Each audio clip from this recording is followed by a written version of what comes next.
জনপ্রিয় অভিনেত্রী জয়া আহসান আবারও ভক্তদের হৃদয়ে ঝড় তুলেছেন। অভিনয়, রূপ আর গুণে মুগ্ধ করে আসছেন এপার ওপার দুই বাংলার ভক্তদের।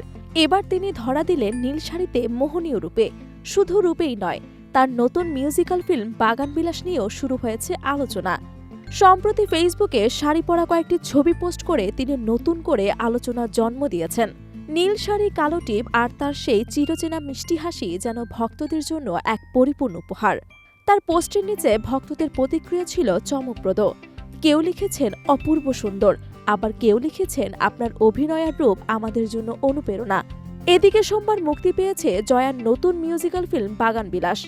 এতে জয়ার সঙ্গে দেখা গেছে সঙ্গীতশিল্পী প্রীতম হাসান ও এলিটা করিমকে। এর আগে ২০ জানুয়ারি তিনি এই কাজের একটি টিজার শেয়ার করে জানিয়েছিলেন খুব রোমাঞ্চকর কিছু আসছে।